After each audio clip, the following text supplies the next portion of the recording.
اعوذ باللہ من الشیطان الرجیم بسم اللہ الرحمن الرحیم۔ پہلا کلمہ طیب کے معنی ہے پاک۔ لا الہ الا اللہ محمد رسول اللہ۔ ترجمہ: اللہ کے سوا کوئی عبادت کے لائق نہیں، محمد صلی اللہ علیہ وآلہ وسلم اللہ کے رسول ہیں۔ دوسرا کلمہ شہادت معنی گواہی۔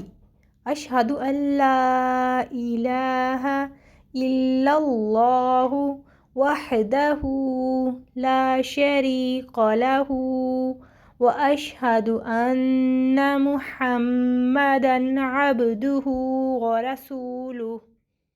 ترجمہ: میں گواہی دیتا ہوں کہ اللہ کے سوا کوئی معبود نہیں، وہ اکیلا ہے، اس کا کوئی شریک نہیں، اور میں گواہی دیتا ہوں کہ بے شک محمد صلی اللہ علیہ وآلہ وسلم اس کے بندے اور رسول ہیں۔